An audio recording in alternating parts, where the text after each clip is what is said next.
Straight ahead on 12 News, a Brooklyn Center resident who's made it her life's passion to help others. Now she's set to receive a big national honor.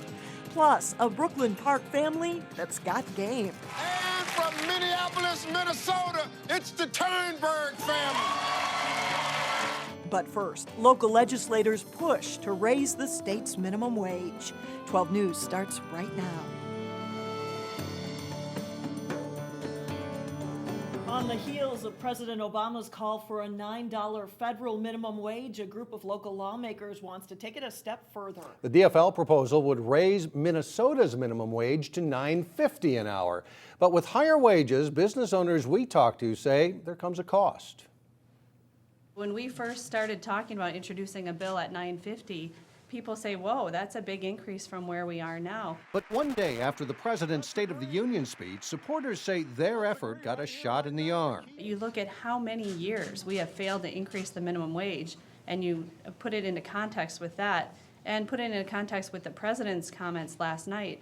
It's clear that this is in the ballpark of what we should be looking at in Minnesota. Union members, child advocates, and religious groups joined Representative Hortman in proposing an increase.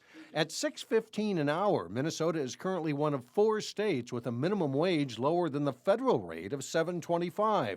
This proposal would raise that to $9.50 and $8.25 for small employers. By raising the minimum wage, encourages families to continue working to try to escape poverty, but it also makes it more possible for them to support their families on the incomes that they're bringing home. With a basket of groceries to illustrate the point, proponents say the plan would also come with an inflation index for future increases. It's good for the state's economy to put more money in people's pockets. In a business like mine, my payroll costs are 50% of my revenue. Joe Paquette runs 2 Primrose preschools in Maple Grove and Brooklyn Park and says it would spell higher costs. It's going to have to be passed on somehow. It's either going to be in the form of employees losing jobs and being cut back, or those costs being passed on to the consumers. With a DFL majority in St. Paul, Representative Hortman believes a $9.50 minimum wage is an achievable goal. We have a lot of support for the proposal to increase the minimum wage across the legislature and in the governor's office, so I think this is a good time to do it.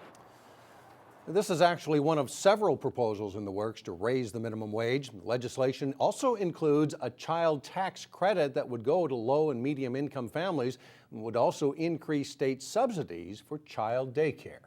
President Obama called it a way to get the most bang for your educational buck, but a local community college says a new online college scorecard doesn't tell the whole story.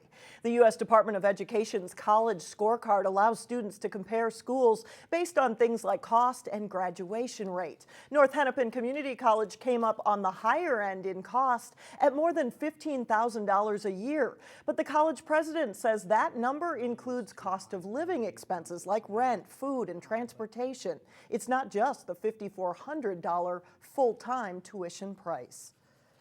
It's worrisome to us if a student would go there thinking, oh my gosh, I could never afford $15,000. What they need to understand is actual cost will vary depending on their circumstances, and the website doesn't tell them that they'll qualify for financial aid to help them defray the costs of that. The college president says the scorecard's low graduation rate also doesn't take into account that more than 30% of North Hennepin students end up transferring. Newly proposed legislation would eliminate the state's statute of limitations on civil lawsuits involving victims of child sex abuse. State Senator Ron Latz is part of a legislative group pushing to eliminate the time requirement. One reason is the prevalence of child abuse. A report released last month showed that 10% of Minnesota adults reported some form of sexual abuse in their childhood. Minnesota law currently requires victims to pursue civil legal claims within 6 years of their 18th birthday. In other news, a large-scale apartment project is one step away from final approval in Golden Valley. The Golden Valley City Council will review a final plan for a 6-story apartment complex called the Arcata. It would be located next to the Colonnade office tower along 394. The Arcata apartments would have a contemporary feel with a flat roof. The Golden Valley Planning Commission is recommending approval. If the City Council signs off, construction could begin in late spring. Since 1985, Mary Jo Copeland has clothed, fed, and sheltered the poor through her Minneapolis nonprofit, Sharing and Caring Hands. Well, this Friday, the Brooklyn Center resident will receive the Presidential Citizens Medal for her commitment to service. It is the nation's second highest civilian honor, but she tells our Renee Bonneau her real reward comes from helping others. Here. What do you say? Thank you. You're welcome, honey. Nearly every day for the last 27 years, Mary Jo Copeland has asked the Metro's poor and homeless what others wouldn't. What can I do for you, dear? She founded the nonprofit Sharing and Caring Hands to help those who couldn't get help from the welfare system. Today, about 1,000 people come here each day, Thank you. God bless you. asking for anything from a warm meal God will take care of you. to help paying rent. A lot of places you get turned away, but Mary Jo's, she don't turn you away for nothing. She help you out in every situation. Need it be gas money, bus fare. Here. A little treat. She was there to help me with housing, food. She helped me with medical. My prescription, you sent me the place. Oh, the Pearl Vision. You You can see clearly Now now. I can say thank you. Oh, you're I've been welcome. coming. She's become a legend in the Twin Cities for stepping in when others have walked away. There. She's like a mother. I don't think $65 was going to break you. What happened? You just got short, huh? Yes, I did. She's a living saint.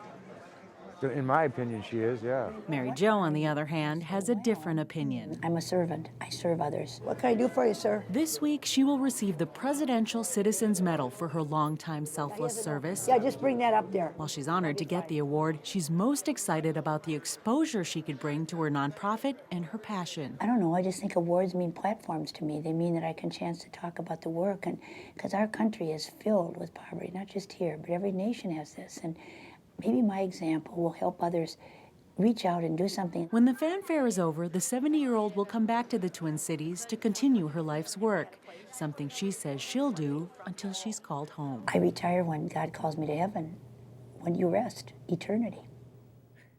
According to its website, Sharing and Caring Hands spends more than $400,000 each month to help the poor, and it runs solely on donations. Mike and Alex, most of the workers are volunteers, including Mary Jo, who does not receive a salary. Remarkable lady. Yeah. Living saint sounds about right, Yes. I think. Thanks a lot, Renee. Sure.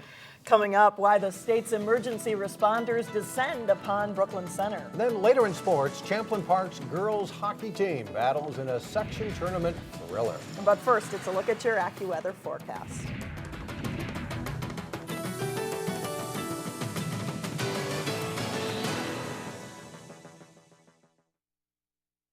Minnesota is no stranger to emergencies and natural disasters. In fact, the state averages one presidentially declared disaster each year. And today, a conference in Brooklyn Center aimed to improve the state's emergency preparedness, and Delane Cleveland has more.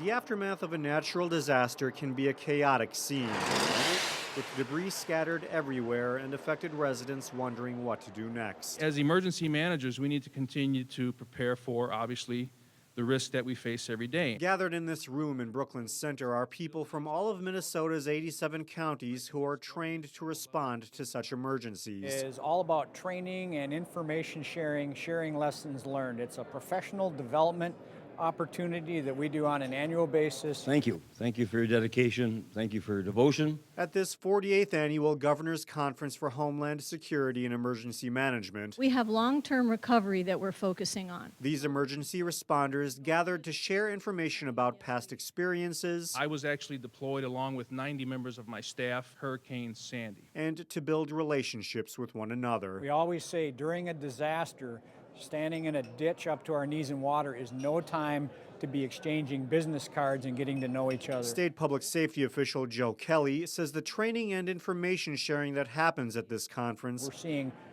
more frequent and more intense severe weather events, becomes even more crucial due to changes in the state's severe weather patterns. We're having to be prepared for things of a greater magnitude and also disasters that happen in places they don't normally.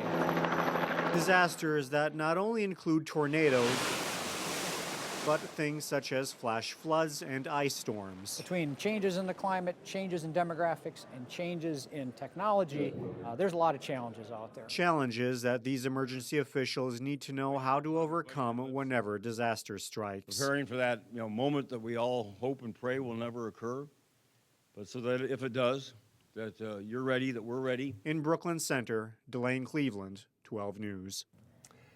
Coming up, survey says a local family takes their turn at the Feud. But first in sports, Breck aims for a return trip to the section title game in girls hockey. John Jacobson has that and more when we come back.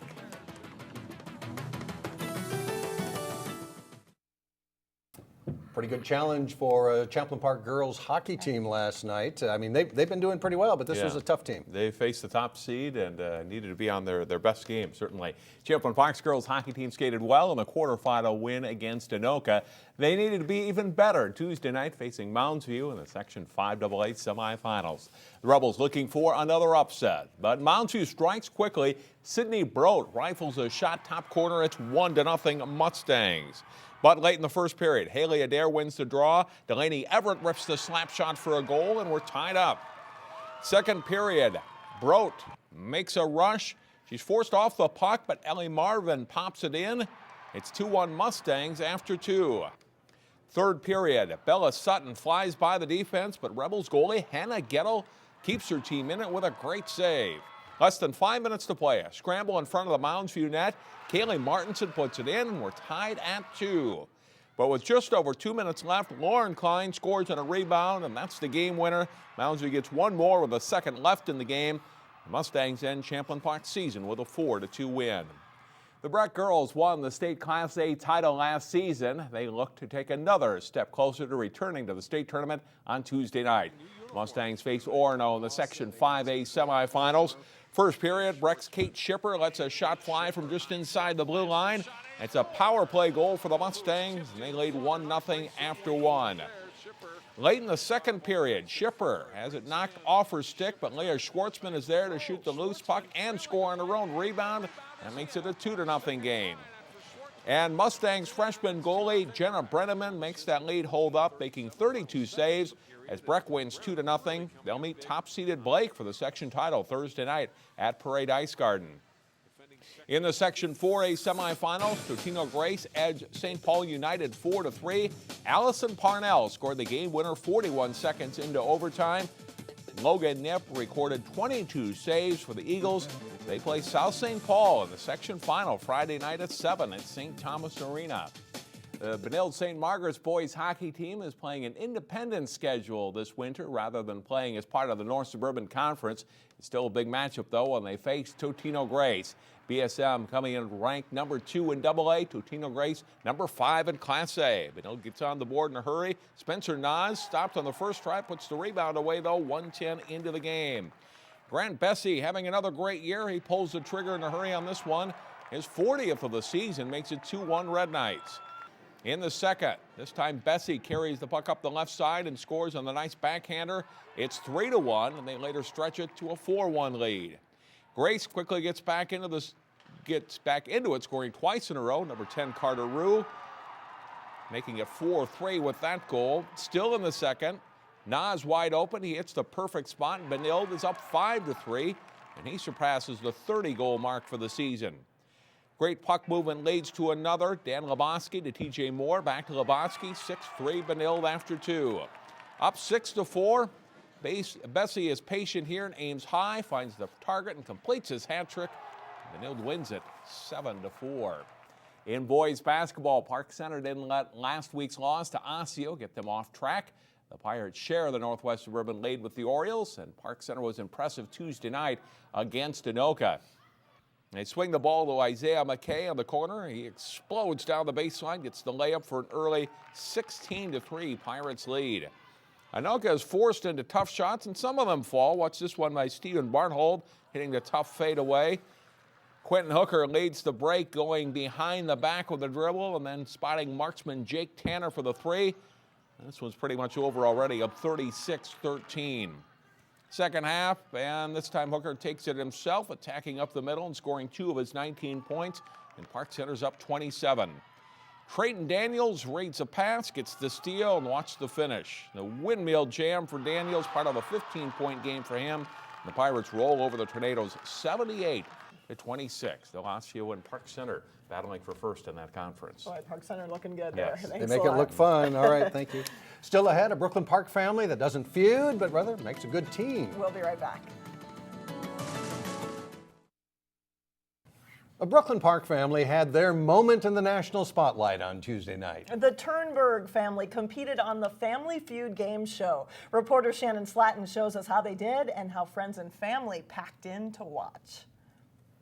Here's the Turnberg from Minnesota. On a windy Minnesota day last spring, the Turnberg cousins made an audition tape sitting on the front porch of a family home. You are my sunshine, my only sunshine. They sent the tape off to producers of the Family Feud, never thinking they'd get a call back. I honestly did not think we had a chance at all. But producers spotted something special. We're fun, we're bubbly, we're a bunch of, blonde Minnesotans. You can just see what a close bond we all have once we're all together and just intermixing with each other. It's time to play Family Feud! So last summer, they flew to Atlanta to compete on the Feud. I think it's just wonderful. I'm so proud of them. And during the competition, the cousins' Brooklyn Park grandparents got to share the spotlight. We're the only grandchildren of our grandparents who've been married for 64 years. Well, Grandma and Grandpa, welcome to the show. Grandma Turnberg couldn't have been more proud. I like to share my joy with others. Even though there were a few misses, the Turnbergs won enough points to compete in the final round, which excited more than 100 of the family's closest friends who packed a restaurant to watch. No one knew if the cousins had pulled off a win. Pretty tight-lipped, so I've been very impressed, especially because they normally like to get a good conversation going. So very impressed with their ability to keep a good secret. The game came down to the final question. Name a dental procedure people hate. You said fillings. Survey said. Back at home, the survey said victory. From the Turnberg Watch Party, Shannon Slatton, 12 News. And the Turnberg cousins won $20,000. They will be competing again tonight on the Family Feud. The show is on the CW Twin Cities, and it airs at 6 and at 6:30. So stay tuned. Who knows how much they ended up winning. It's like watching the Super Bowl. For them, that's Yeah, right. it was. That does it for us. Thanks so much for joining Stay us. with us. Community Corner is coming up next. See you back here again tomorrow.